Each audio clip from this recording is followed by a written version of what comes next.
Mais dès qu'il y a du fromage, la vie est belle en vrai. Si tu veux, si jamais on finit trop tard, tu peux dormir avec nous. T'es blonde, t'es apprêtée, t'es coiffée, t'es maquillée, c'est fini, t'es obligatoirement une bécasse. Assieds pas, faut que je te parle.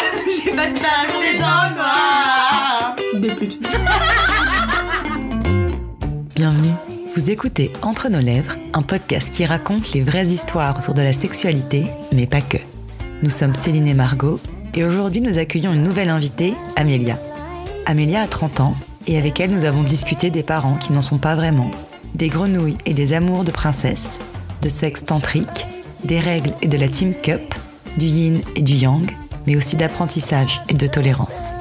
C'est parti. Alors, est-ce que ça te plaît d'être une femme ? Je crois que oui. Je me suis longtemps posé la question de est-ce que j'aurais préféré être un garçon ou une fille ? Et en fait, je pense que socialement, j'aurais préféré être un garçon parce que je pense que c'est beaucoup plus facile de t'affirmer. Mais surtout, plus que tout, le pouvoir choisir entre robe, short, pantalon, jupe, mini-jupe, jupe longue, la totale, toute nue, pourquoi pas. Je pense que vraiment rien que pour ça, je préfère être une meuf. Et c'est quoi pour toi, être féminine ? Alors pour moi, être féminine, je pense que c'est juste être celle que tu es en t'acceptant comme tu es et en considérant que potentiellement le regard des autres va être aussi bienveillant que celui que tu dois apprendre à te porter à toi. Et donc finalement, c'est ressentir le fait que tes attributs, aussi bien juste corporels ou sexuels, puissent être mis en avant de manière à ce que ça te permette d'apporter aussi bien un beau regard sur toi qu'un beau regard de l'autre. Et donc voilà, c'est peut-être être un peu attrayante, mais pas trop, être juste bien dans ta peau en fait. Est-ce que tu sais si tes parents, ils étaient heureux d'avoir une fille ? Alors, la question d'abord s'est posée de savoir s'ils étaient heureux tout court. Mes parents avaient 25 ans d'écart et c'était un petit peu what the fuck parce que mon père était marié à l'époque à quelqu'un d'autre et il avait déjà un autre enfant et donc j'étais clairement la bâtarde de service. Et donc la question de savoir si j'étais une fille, c'était pas vraiment posée. Mais quand je suis arrivée, je sais que ça a été assez mal accepté, déjà le fait du bébé supplémentaire, mais surtout le fait d'être une fille finalement dans une société où dans ma famille ils sont très très très machistes et du coup une fille ça sert à rien à part être boniche et faire à manger quoi. Donc ils étaient contents mais ça faisait juste une servante de plus quoi. C'est quoi les principales idées avec lesquelles t'as grandi concernant les filles, les garçons et après les femmes et les hommes ? Alors pour les filles et les garçons, je dirais juste qu'on était différents, mais je comprenais pas pourquoi à l'époque. Et ensuite pour les femmes et les hommes, j'ai très rapidement compris qu'il y avait quelque chose de différent physiquement et sexuellement, parce que ça s'affichait absolument sur tous les murs de ma maison. Qu'est-ce que tu veux dire quand tu dis qu'il y en avait partout ? Mes parents avaient une sexualité très affirmée, et aussi mon oncle, qui est un sexologue hyper connu et qui a écrit un bouquin dans les années 70, qui a été vraiment le livre qui a créé un peu la sexualité en France, enfin en tout cas le regard qu'on avait sur le sexe féminin en France, et qui est vraiment une encyclopédie là-dessus. Et il s'avère que c'est mon père qui a fait les illustrations de toute l'anatomie féminine, et j'en avais énormément de reproductions sur tous les murs de chez moi. Et après mes parents étaient très très artistes et avaient un goût extrêmement prononcé pour l'art pictural, on va dire, qui représentait des scènes de sexualité, de partouze, la totale. Et donc il y en avait sur tous les tableaux, toutes les linogravures, toutes les reproductions. Et quand c'était pas au mur, c'était en vrai. Donc au final, j'ai fini par bien comprendre. Et ça provoquait quoi chez toi ? Ah, la peur panique. Genre, va vite courir à l'opposé, dans ton lit, te couvrir la tête avec 5000 draps et si possible des écouteurs. Tout ce que je pouvais trouver, des boules qui tout ce qui pouvait me protéger de ça, c'était l'ultime protection dont j'avais besoin. Il fallait que je sois le plus loin possible de ça. Parce que je ne comprenais pas. Pour moi, à la base, je pensais qu'ils se faisaient mal. Je pensais qu'ils se martyrisaient l'un l'autre. Et en plus, je comprenais pas, en fait, que toute cette reproduction et toute cette reprographie au mur puisse être quelque chose qui existe pour de vrai. Est-ce que tes parents, ils avaient une sexualité débordante dont t'étais témoin ? Ils avaient une vie passionnelle, tout sens du terme confondu, et avec tout ce qui existe dans ce type de relation, aussi bien la passion que les dérives, la colère, la frustration, la violence. Et finalement, la sexualité était aussi le biais de réconciliation, donc tout était un petit peu lié. Et c'est vrai que quand j'étais enfant, j'ai vu des scènes aussi bien de violence, mais d'amour aussi ultime, qui pour moi était de la violence à l'époque, mais avec le regard extérieur aujourd'hui que je pourrais y porter, était sûrement de l'amour. Mais en tout cas, ouais, c'était très c'était très vif, on va dire, si je devais trouver un adjectif. Ils occupaient quel rôle tes parents au sein de ta famille? Ils avaient le rôle du coup de reproducteur. Ils ont eu pendant un temps le rôle de prescripteur aussi et ouais, je pense qu'à partir de 6-7 ans, on a perdu ce lien et c'est vrai que du coup, c'est un petit peu complexe pour moi de parler de cette partie-là parce que ils ont été des gens qui ont apporté à beaucoup de monde mais pas à moi. Donc je saurais pas vraiment répondre à la fin de cette question. Tu veux dire que t'as le sentiment qu'ils t'ont un peu abandonné à un moment? En fait, je pense que la passion, c'est un petit peu compliqué. Vous voyez, dans les films et dans les séries et dans les livres un peu absolument sublimes où il y a Roméo et Juliette, où il y a 1 million d'histoires incroyables, le Rouge et le Noir, Madame de Rênal, Mathilde, tout ça. Finalement, Julien Sorel, il est passionné parce qu'il sait qu'à un moment T, la passion, elle va exister, puis après, la fin du livre, elle s'arrête. Et tu sais pas finalement sur le long terme ce qui se passe. Et c'est ça qui est beau, c'est que c'est vif, c'est puissant pendant 6 mois, 2 mois, 1 an, des fois des temporalités hyper proches, mais tu sais pas sur le long terme ce qui va s'y passer. Parce qu'en fait, les 3/4 du temps, ça finit mal, et ça, on le dit pas. Et je pense qu'indirectement, ça a fini mal, et oui, quelque part, en s'abandonnant eux deux à eux-mêmes et en se détruisant, ils m'ont abandonné moi, parce que tu peux pas protéger et tu peux pas aider et faire grandir un enfant si t'es pas capable de te soutenir toi-même. Très petite, en fait, très rapidement, ils m'enfermaient dans la chambre, j'étais restreinte de sortie, alors j'avais genre 5 ans, 4 ans, enfin, et du coup, ça leur est arrivé de clairement m'oublier, quoi, de pas me donner à manger, à boire, enfin, tout ça, et de pas s'inquiéter surtout de comment j'allais, et puis du coup, c'est vrai que très, très jeune, j'ai eu une nounou, et je les voyais jamais, en fait, ils voulaient jamais passer du temps avec moi, ça les intéressait pas, donc je pense que, quelque part, oui, m'ont abandonnée. Et elle est comment ta relation avec eux aujourd'hui? Il y en a pas. Il y en a plus.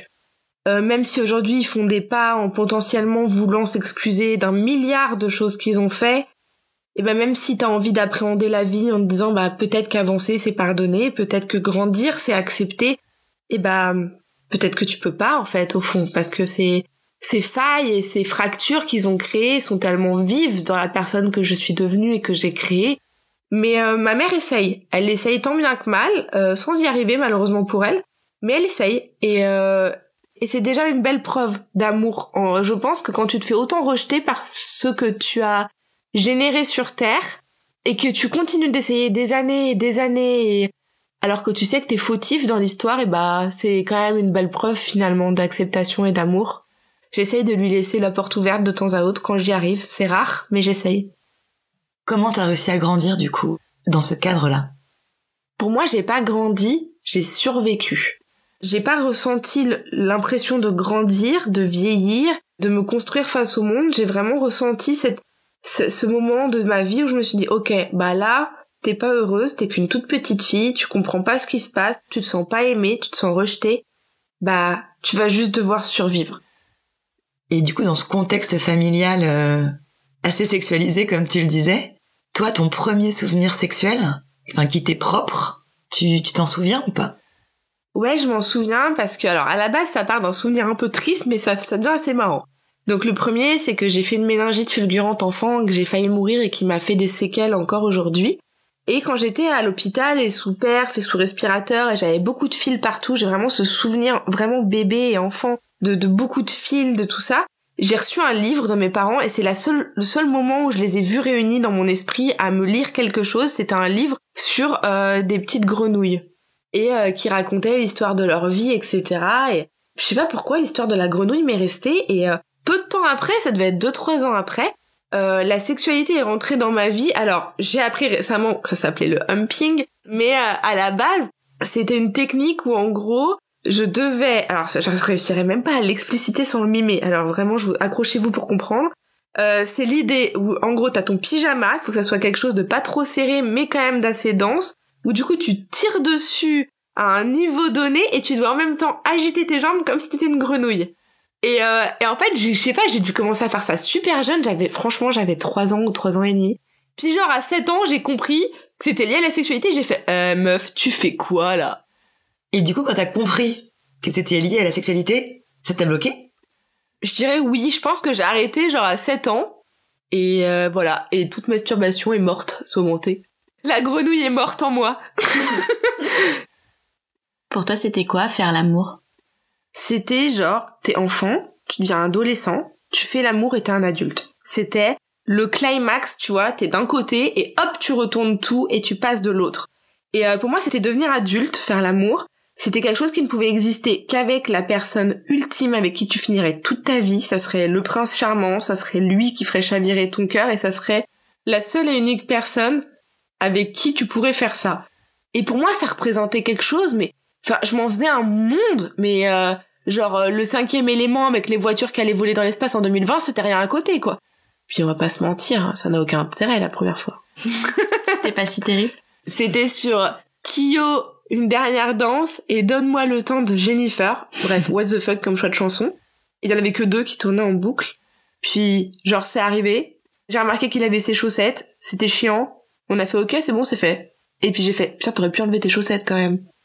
Et les fois d'après, c'était mieux? Un peu. Je pense que c'est compliqué quand même de sortir avec quelqu'un jeune. Parce qu'en fait, on a été très jeune, on l'a fait très jeune. Donc oui, les fois d'après étaient mieux, mais ça a mis longtemps avant qu'on appréhende que c'était pas juste « Ah bonjour, tiens, vas-y, on rentre, salut, au revoir ». Et comment t'as réussi à dépasser la peur que le sexe pouvait générer chez toi pour avoir envie de faire l'amour? C'est là où j'ai eu 2 sons de cloche, c'est-à-dire que d'un côté, j'ai vu mes parents très libérés, j'ai eu un frère qui avait vraiment qui était plus que libéré, on va dire, où les filles faisaient la queue devant chez lui pour venir le voir tellement c'était genre le plus bel homme et le meilleur coup de Paris, qui avait un carnet de conquête avec des épingles au mur et tout, enfin c'était tout un truc avec des notations, enfin un truc qui m'a traumatisé toute mon enfance. Et de l'autre côté, les personnes qui m'ont vraiment éduquée, c'est-à-dire mes grands-parents de cœur, pour eux, c'était la chose la plus sale possible et c'était hyper complexe pour moi parce que c'était un peu le yin et le yang, finalement la partie blanche de cette histoire et le côté blanche colombe en moi que m'avaient inculqué mes grands-parents gagnait, et je me disais mais qu'est-ce qu'ils font les autres, mais pourquoi ils font ça, c'est si sale, si avilissant, si destructeur. Avant de rencontrer Paul et même un petit peu après l'avoir rencontré, j'étais convaincue que mon seul salut ultime d'un point de vue société pour me purifier de tout ce que j'avais vu, vécu et pour l'avenir et pour me protéger de cette sexualité dont j'avais si peur, la seule solution que j'avais c'était rentrer dans les ordres. C'était vraiment cette espèce de protection, de carcan autour de toi qui allait m'enfermer dans quelque chose, dans un ordre, où la sexualité n'existerait pas et où elle ne pourrait jamais prendre part et elle n'aurait jamais d'immission dans ma vie. Et pourquoi tu l'as pas fait finalement? Je l'ai pas fait parce que j'ai parlé avec des amis à l'époque, des copines et tout, et puis Paul, et on s'est dit ok, finalement est-ce que c'est pas difficile à moins de 15 ans d'accepter de passer outre quelque chose que tu n'as jamais vécu. Et peut-être que c'est une erreur de se dire ok, bah là je m'interdis quelque chose que j'ai jamais vécu et peut-être que moi ma manière de le vivre, elle sera différente de ce que j'en ai vu chez les autres. Donc peut-être que moi bah ça se passera bien, peut-être que moi ça sera beau et peut-être que j'y verrai une communion de cœur, d'âme et d'esprit qui sera beaucoup plus belle que juste quelque chose de bestial et de violent comme j'ai pu appréhender avant. Et ça a été un long cheminement, on en a beaucoup parlé avec Paul, on était même partis à un moment dans un délire où on coucherait jamais ensemble, on se marierait, on ferait jamais rien. Ça a été fou, de longs échanges. Et ce qui était marrant, c'est que plus on échangeait, plus c'était moi qui ai fini par le convaincre. Et à la fin, c'est moi qui l'ai convaincu, hein. Parce que finalement, lui, toujours pas. Ça l'intéressait l'amour? Ouais. Ça l'intéressait pas et il avait plus peur que moi, je pense. Finalement, je pense que faire l'amour la première fois ou s'offrir qu'à un seul homme, ça reste quand même la pureté ultime et quelque part, pour moi, ce badge de pureté, c'est quelque chose que j'ai encore en étendard et que j'ai beaucoup de mal à appréhender un jour baissé. Donc c'est vraiment quelque chose de très prégnant dans le côté princesse. J'ai rencontré mon prince, je le garde toute ma vie et je resterai pure pour toujours. Donc ça, c'est hyper compliqué parce que je me suis dit, ok, alors le jour où tu vas le faire, tu vas devenir sale, mais peut-être que si tu le fais de manière hyper intelligente et limite tu récites de la poésie et tout en même temps, ça peut passer. et donc, finalement, cette espèce de blocage qu'ont les filles à la base et qui est aussi physique par cette espèce de paroi un petit peu que les garçons transpercent pour la première fois, etc. Bah, elle est hyper psychologique et elle est hyper psychosociale aussi. Et je dirais même qu'elle est sociétale sur le coup. Pour moi, ça a été vraiment difficile. J'ai mis des mois, en fait, à accepter. Hein. Et même encore aujourd'hui, tu vois, quand j'en parle, je me dis, t'as accepté ça un jour? La sexualité dont tu nous parles là, c'est une sexualité qui a l'air d'être assez symbolique pour toi. Est-ce que tu t'amuses quand même quand tu fais l'amour? Je dirais que la sexualité amusante, je l'ai eu potentiellement de 15 à 16, quand j'avais une contraception qui était un peu entre les deux, où je prenais un peu, enfin quand j'avais et le préservatif et potentiellement la pilule, et après très rapidement j'ai eu une contraception assez lourde, parce qu'on a découvert un peu des problèmes hormonaux, et donc j'ai eu une pilule très lourde, puis des implants. Les implants se sont perdus dans mon corps, donc j'en ai perdu 2 qui sont balades encore, quelque part, on sait pas où. Et donc j'ai eu 2 implants, puis après j'ai eu une pilule assez forte pendant des années avec un complément contre la testostérone, donc qui s'appelle l'Androcure. Et mis bout à bout, toutes ces contraceptions-là ont fait que, de mes 14 ans et demi, presque 15, à 29 ans, je n'ai jamais eu de menstruation, je n'ai plus jamais eu de règles, j'ai plus jamais eu de cycle, j'ai plus jamais eu de libido. Et je pense que j'ai recommencé à avoir de la libido peu de temps aux alentours du mariage, on va dire, approximativement. Et donc finalement, on va dire que je me suis amusée 6 mois quand j'étais jeune et potentiellement après le mariage et après mes 30 ans. Donc, il y a quand même un gap de 15 ans qui ont disparu dans une sphère intersidérale dans X-Files, ou au-delà du réel, comme tu préféreras. Est-ce que tu peux nous expliquer ce que c'est l'Androcure? C'est un complément qui va annihiler majoritairement ta production de testostérone, mais ça reste quand même un médicament dont la molécule on l'utilise notamment dans les prisons pour les délinquants sexuels, et c'est quand même ce qu'on leur donne pour qu'ils aient plus du tout de penchant addictif envers le sexe. Donc c'est quand même pas une molécule anodine quand on te la donne, et quand on te la donne jeune notamment. Pourquoi on te l'a donné? J'avais des problèmes hormonaux qui faisaient que ce serait peut-être pas facile d'avoir des enfants si j'avais trop de testostérone. Mais en tout cas, moi je sais que ce cocktail-là, plus toute l'antériorité des implants, etc., font que pendant 15 ans j'étais une petite fille, puis après j'ai été une femme 6 mois, puis après tu t'appréhendes pas en fait. Ouais, bien sûr, c'est chouette, hein, t'as pas mal, tu saignes pas, t'as pas besoin de te protéger, super cool, hein.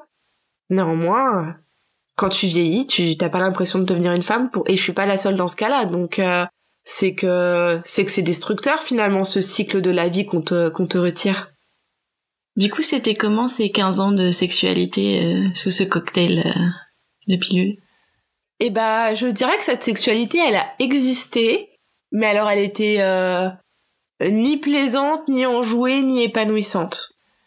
On le faisait de temps à autre, un petit peu comme tu ferais les choses à des moments T, tu vois, un peu comme des anniversaires. Genre on savait que Noël, Saint-Valentin, notre anniversaire, nos anniversaires, et ça nous intéressait pas, ça nous manquait pas, ni l'un ni l'autre, parce que Paul, pour d'autres raisons, n'a pas de libido.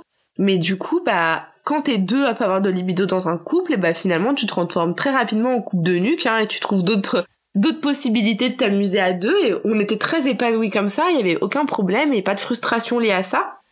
Mais on s'est posé la question, parce que moi je lui ai dit voilà, moi je me vois pas non plus signer pour la vie, même si ça m'intéresse pas le sexe, je me dis peut-être que quand j'aurai 40 ans ça m'intéressera, et je me vois pas signer aujourd'hui sans avoir jamais eu d'orgasme, parce que là clairement ce qu'on n'a pas explicité, c'est que nécessairement si t'as pas une sexualité épanouie, l'orgasme n'existe pas. Et qui dit pas sexualité épanouie dit pas sexualité à deux, mais pas sexualité seule non plus. Du coup, on vivait dans un monde où l'orgasme n'existait pas. Ok, l'orgasme masculin existe parce qu'il est physiquement et physiologiquement beaucoup plus simple à atteindre, et donc du coup, à force de tirer, ça marche. Mais c'est pas pour autant qu'il est éprouvé comme tel. Et ça, c'est quelque chose aussi que beaucoup de filles n'appréhendent pas, que peut-être les mecs, c'est pas pour autant qu'ils éjaculent, qu'ils sont heureux de le faire. Donc finalement, je lui ai dit, là quand même, c'est pas possible, on peut pas tous les deux approcher la trentaine et se dire, on va se marier, on va signer, on va avoir des gosses, et finalement à 40 ans, on se lève un matin et on se mode, ah non mais en fait j'ai raté ma life, j'ai jamais eu d'orgasme, vas-y on va voir ailleurs. Non, faut qu'on se réveille avant en fait. Et donc on s'est posé la question, ça a pas abouti. Elle s'est finalement posée après l'arrêt de la pilule, quand on a appréhendé tout mon changement lié à ça et la transformation de ma libido et qui je devenais. Mais ça a été un long cheminement et qui est encore en cours, je dirais. Et alors, comment il l'a vécu, Paul? Le retour de ta libido? Il l'a pas compris. On parle de quelqu'un qui ne s'est pas masturbé depuis 14 ans. Enfin, Paul, ça l'a jamais intéressé, il l'a jamais fait, ça ne fait même pas partie de sa vie. Et c'est même pas, je lui ai jamais interdit. Et ça n'existe pas. Du coup, le retour de la libido, c'est un peu... s'est dit, mais qu'est-ce qui se passe? Et pendant un moment T, on a essayé d'y répondre tous deux ensemble. Au début, ça s'est bien passé. Puis à un moment, comme les gens, finalement, à qui ça correspond pas, un mode de fonctionnement, ils te regardent, ils font, non, mais en fait, moi, j'ai pas envie. Enfin, genre, ça m'intéresse pas. Genre, arrête, quoi. Enfin, genre, calme-toi. T'es là, genre, en fait, je peux pas me calmer, c'est physiologique. Et c'est très dur d'être face à quelqu'un avec qui tu viens de te marier, où t'es sûr d'avoir fait le bon choix pendant des années, d'être avec la bonne personne, on a fait ces choix-là ensemble depuis toujours, on a créé notre boîte ensemble, on fait tout ensemble, on est H24 ensemble, qui te dit, sur ce coup-là, par contre, je te suis pas, donc là, maintenant, il va falloir que tu trouves des solutions, tu gères. Hein. Et ça a été hyper dur pour moi, parce que je me suis dit, ouais, mais je gère, genre, en fait, je fais quoi, là? Enfin, genre, j'attends comme une fougère et j'attends que ça passe. Et quelque part, t'as le côté un peu où, dans l'esprit d'une fille et de nos âges, t'as le côté, un mec, c'est simple. Il te voit, t'es mignonne, t'es bien gaulée, t'es en sous-vêtements, il bande et puis c'est réglé et puis tu fais l'amour. Ouais, non, mais en fait, un mec, ça a tout autant de sentiments qu'une nana et quand il a pas envie, il a pas envie, ça l'excite pas, ça l'excite pas. C'est nous, les filles, où on est très peu compréhensifs par rapport à ça parce qu'on le prend tout de suite comme un rejet, alors qu'en fait, pas obligatoirement, c'est juste qu'il est pas dans le mood ou qu'il a pas envie. Néanmoins, tu le prends hyper mal parce que socialement, on t'a appris qu'un mec, à partir du moment où t'as une perruque, tu la mets sur un balai, c'est bon, ça peut marcher, quoi. Et ouais, en fait, ça m'a fait un choc. On s'est dit, voilà, on va peut-être essayer de revenir à ce qui nous avait conforté dans l'idée jeune de coucher ensemble et d'essayer, à savoir retrouver cette espèce de communion de l'âme, de l'esprit, et s'est posé la question du sexe tantrique, où on s'est dit, ok, la méditation étant totalement on fire dans mon esprit, c'est un état dans lequel tu peux difficilement rentrer si t'es pas déjà dans un état méditatif et contemplatif de base. Je veux dire, les gens très très pragmatiques et sceptiques vont avoir du mal à rentrer dans cette sphère de pensée et de sensorialité qui est très particulière. Et du coup, j'explique un peu à Paul la méditation, puis je lui explique ce que c'est un peu potentiellement le sexe tantrique, etc., etc. Et on a essayé, et franchement, je pense que c'est la première fois où on s'est retrouvés comme on s'était retrouvés très très jeunes. On a retrouvé vraiment ces sens, ce regard. Je pense que dans cette société où on se regarde plus, où on regarde un écran, on regarde l'autre par rapport à un miroir, on s'est forcé à se regarder, à s'appréhender, à se dessiner, je dirais même que la première fois où on a testé le sexe tantrique, c'est la première fois où j'ai eu un orgasme. Le sexe tantrique, ça va être vraiment une sorte de pratique méditative où, en gros, tu dois apprendre le corps de l'autre et à aussi bien à se toucher, à se caresser, sans toucher à la base les organes sexuels, et tu dois réussir à atteindre un niveau supérieur d'osmose, déjà rien que grâce à ça. Ça peut même être que grâce au regard, il y a des gens qui y arrivent que comme ça. Et puis il y en a, obligatoirement, ils sont obligés à la fin de se toucher. C'est pas un raté, c'est de l'évolution finalement humaine et normale. Finalement, tu peux passer presque 3 heures à juste être assis face l'un à l'autre, à se regarder, à se caresser. Alors, il y a tout un mood autour. T'as le côté méditatif, t'as des bougies, t'as de la musique. Et après, t'as tout un apprentissage chez l'homme. Il y a quelque chose d'assez drôle dans les apprentissages du sexe tantrique, c'est être capable de faire tenir, par exemple, une serviette sur ton sexe. Donc, tu dois réussir à lever donc ta queue ou ton pénis, tout en portant un poids, etc. Et en fait, ça va te permettre, un peu comme les filles musclent leur périnée, d'être beaucoup plus résistant, ne pas du tout éjaculer pendant plusieurs rapports sexuels pour éjaculer qu'à un moment T, plus tard, quand tu l'auras décidé. Et même les meilleurs orgasmes en sexe tantrique ne procurent pas d'éjaculation. Et donc, le sexe tantrique, c'est vraiment quelque chose où t'es censé réapprendre, hors du temps, hors de toute contrainte, à voir l'autre comme tu l'as aimé à la base. Et à la base, toute base, t'es pas censé te toucher sexuellement. Et toi alors, ton premier orgasme, tu l'as eu sans stimulation génitale? Alors, je l'ai eu après une longue période de sexe tantrique, je pense bien que ça a duré 6 heures. Je suis quelqu'un qui pense tellement tout le temps, et je suis même tellement je subis mes propres pensées, que me libérer et ne pas réfléchir, c'est quelque chose que j'ai l'impression de n'avoir jamais vécu. Et au final, mon premier orgasme a été très particulier, et même les autres par la suite, c'est que par rapport à cette pensée qui est omniprésente en moi, et souvent négative par rapport à ce que je vis ou ce que je ressens, en fait, je ne suis pas capable, par exemple, d'avoir un orgasme en même temps qu'une stimulation ou une pénétration. Ça veut dire qu'en gros, il faut m'exciter beaucoup, très fortement, et après, il faut plus me parler, plus me toucher, il faut même pas un bruit, mais il faut même pas qu'il y ait une mouche qui passe dans l'air. Et d'un seul coup, sorti de nulle part, j'ai un orgasme. Après, on peut me parler. mais c'est hyper lunaire. Et il faut vraiment, genre, même, tu vois, par exemple, si tu me touches, je vais commencer à me concentrer, à serrer de toutes mes forces pour essayer d'y arriver. Tu m'as touché, je pense à autre chose, c'est fini. C'est hyper frêle comme sentiment. Donc, hyper rare aussi, parce que pour que tout réussisse à être connecté en même temps, c'est pas courant. Mais c'est intéressant, j'apprends. Du coup, est-ce que tu dirais que le sexe, pour toi, dans ton couple, c'est important aujourd'hui? Je pense qu'aujourd'hui, ça ne l'est pas, mais je pense que ça tend à le devenir et que ça devrait le devenir. C'est important pour toi, la monogamie? Dans toute la manière que j'ai eu de penser et de construire ce que pouvait être une histoire, je dirais que oui, évidemment. Je dirais même qu'elle est fondamentale, qu'elle est primordiale, et que pour moi, elle sait même ce que c'est un couple. Finalement, un couple, c'est quoi ? C'est la réunion de deux personnes à l'exclusion des autres. Donc oui, la monogamie est essentielle, et à mon sens, elle est viscéralement liée à une histoire pure et profonde. Néanmoins, je pense que par rapport à tout ce que je vous ai dit et par rapport à ce que je pense aujourd'hui, je dirais que on peut peut-être pas s'épanouir à 100% avec une seule personne et on peut peut-être pas se comprendre en n'ayant eu qu'une seule expérience. Peut-être que c'est en voyant d'autres choses que tu deviens plus grand et même meilleur dans ton propre couple. Et que finalement, la monogamie, c'est peut-être un cercle un peu fermé qu'on a aujourd'hui. Peut-être que parfois, il faut savoir ouvrir l'alliance qu'on s'est créée pour peut-être, sans parler d'aller voir non plus ailleurs à outrance, mais peut-être comprendre que l'autre existe ailleurs et que peut-être ça va t'aider à être meilleur dans ce que t'as construit dans un couple. Et j'ai mis, vraiment, sincèrement, j'ai mis 16 ans et un mariage à comprendre que certaines personnes pouvaient être heureuses autrement, que peut-être il y avait des possibilités de polyamour, d'union libre. Moi, j'ai été quelqu'un d'extrêmement intolérant. Je plains mes amis qui m'ont malheureusement parlé de leurs expériences amoureuses et sexuelles que j'ai lynchées pendant de nombreuses années sous le carcan puritain dans lequel je vivais. J'ai été excessivement violente et dans le jugement, souvent. Et peut-être que le chemin qui, toi, est le tien, à savoir la monogamie ultime, et plus jamais de ta vie tu frôleras l'épaule de quelqu'un, peut-être que c'est ce qui marchera pas pour ton voisin, en fait. Et pourtant, c'est pas pour autant que tu dois le juger. Et du coup, aujourd'hui, comment est-ce que tu t'entends avec ton corps? Est-ce que tu l'aimes? J'ai commencé à le trouver un peu sympa, je dirais il y a 3-4 mois. Mais est-ce que je l'aime? Non, j'irai pas jusque-là encore.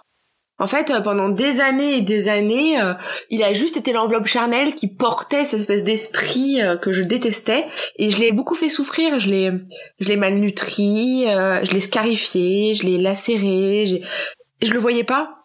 Donc en fait, même quand je me faisais du mal, je le voyais pas. Et encore aujourd'hui, ça m'arrive, après des grosses crises d'angoisse, pendant le sommeil, de me réveiller et de m'être vraiment griffée jusqu'au sang, l'intégralité de la poitrine et tout. Et je le vois pas. Je m'en rends pas compte, je ne me vois pas dans la glace. C'est-à-dire que je me lave, je me regarde pas. Je sors de la douche, je me regarde pas. Je me maquille les yeux baissés. Les face cam sont une épreuve quotidienne pour moi parce que je m'entends parler, donc j'appréhende le fait que la personne qui parle dans cette image, c'est bien moi. Et du coup là, depuis quelques mois, j'apprends à le regarder, à potentiellement mettre de la crème hydratante, c'est tout bête, mais c'est récent. Donc on peut même pas parler de la masturbation et de se caresser, parce que rien que de mettre de la crème, c'était déjà une épreuve, il me fallait au moins 45 minutes avant d'y arriver. Donc est-ce qu'on s'aime, lui et moi, aujourd'hui? Je sais pas. En tout cas, il se réveille et il me dit « Hey meuf, bouge-toi parce que moi j'ai envie d'exister, donc faut que tu m'appréhendes là. » Tu l'as vécu comment, le retour de tes règles? Un traumatisme. En vrai, la première fois où elles sont revenues, mais sans déconner, genre je me suis presque évanouie. J'ai fait mais en fait je crois que je fais une hémorragie. Je comprends pas ce qui m'arrive. Genre obligée, je suis malade, faut qu'on aille à l'hôpital. Et Paul me dit non, c'est normal en fait. Tu mets un tampon, une cup, tu mets ce que tu veux, ça va bien se passer. Calme-toi, zen, allonge-toi, ça va aller. Et comme très très écolo que je suis, je refusais absolument d'utiliser des tampons et des serviettes, blablabla. Je me suis dit direct, première règle, bam, cup. Alors déjà, tu t'es jamais touché. La masturbation n'existe pas. Se rentrer une cup, c'est un monde à part quand même, quand t'es dans cet univers-là. La cup, je l'enlevais les yeux fermés, je la renversais, je me lavais les mains sans regarder. Pour l'insérer, j'étais presque obligée de mettre une méditation, les yeux fermés, mettre de la musique et tout. Enfin, genre, on était passé dans un truc transcendantal, Sincèrement, la réapparition des règles a été et un traumatisme psychologique et physique. Et j'ai mis longtemps à comprendre que c'était une bonne chose. La pratique méditative et le bujo, donc le bullet journal que je tiens, m'a beaucoup aidée parce que je me suis forcée à faire une fiche sur le cycle féminin, à me dire ok, là, telle date, t'as tes règles. Là, telle date, t'as des pertes blanches. Là, telle date, t'as mal au sein. Là, telle date, t'as la libido. Là, telle date, t'es fatigué, t'es malade, t'as mal au dos.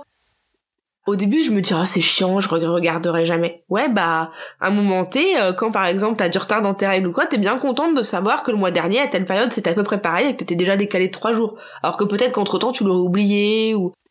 Et ouais, et finalement, les règles, quelque part, j'ai jamais su d'où venait ce terme. Pourquoi règles? Et je le trouve pas bête. Je le trouve pas bête parce que c'est un peu la manière de régenter la vie d'une femme. C'est un peu la règle que tu devrais toi-même t'imposer pour comprendre qui tu es. Il y a quelque chose d'assez normé là-dedans, mais qui est pas si bête. Sincèrement, je connais pas l'étymologie, mais symboliquement, je la trouve assez pertinente. Sur cette espèce de contrainte que c'est, ouais, ok, par rapport au mec, c'est vachement chiant. Ouais, mais peut-être que nous, on a quelque chose de beaucoup plus puissant en nous, sauf qu'on le sait pas encore, et qu'on le développe. Des 5 sens, lequel pour toi est le plus lié à la sexualité? En vrai, la question se pose même pas. Le goût, quoi. Mon hashtag préféré et ma vie entière repose sur la nourriture. Donc manger, c'est la vie. Je pense que je pourrais faire l'amour, les yeux fermés, sans les mains, sans potentiellement de bruit, sans odeur non plus, mais pas sans confrontation des papilles, du goût, de la salive. J'aurais vraiment besoin de cette palpation qui est très irréelle en fait, qu'on a via la bouche. Et le goût, à mon sens, et dans ma vie de tous les jours, je le ressens comme ça, c'est celui qui génère les autres. C'est quoi la sensation que tu recherches à travers le sexe? Un sentiment de plénitude et surtout d'oubli total. Un sentiment où potentiellement, ça va durer peu de temps, où je ne vais plus du tout penser à autre chose. Et ça, c'est quelque chose qui est très récent. Ça va faire que, on est en avril, donc ça va faire 4 mois que je suis apte à ressentir ça. Et est-ce que tu penses que tu vas bientôt te réconcilier avec la masturbation? J'ai retesté il y a peu de temps, je dirais, ouais, ça fait 3 semaines, 1 mois. C'était plutôt sympa, mais alors de là à potentiellement un jour atteindre un orgasme, on n'y est pas, hein. Pourquoi c'était important pour toi de venir nous parler de tout ça? Je dirais parce que c'est une confrontation par rapport à ce côté un peu yin et yang que j'ai en moi et d'appréhender peut-être mieux ce que j'étais apte à faire, et c'était vraiment vraiment un gros challenge, moi qui déteste les examens, tout ça. Mais plus encore, je pense que j'avais aussi envie de délivrer ça aux gens pour que les gens voient l'autre côté aussi de ce qui se passe, que tout n'est pas parfait malgré tout ce qu'on diffuse sur les réseaux.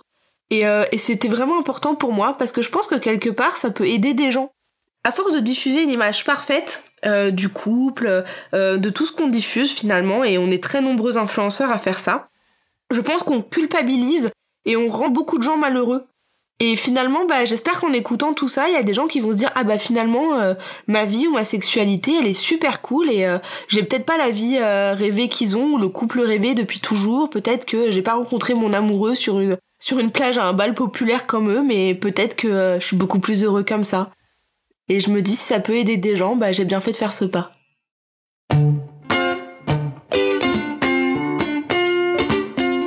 Pour ne pas rater le prochain épisode d'Entre nos lèvres, abonnez-vous à ce podcast. Vous pouvez également nous suivre sur Instagram, Facebook et Twitter @entrenoslèvres ou sur notre site internet entrenoslèvres.fr où nous écrivons aussi. Et n'oubliez pas de vous inscrire à notre super newsletter. Tous les 15 jours, à l'annonce du nouvel épisode, on partage avec vous 5 chouettes recommandations. Des livres, des films, des articles, tout ce qui nous a plu ou touché ces derniers temps. Promis, c'est cool. Ah oui, et puis la musique du générique a été composée par Martin de Bauer. Allez, à dans 15 jours.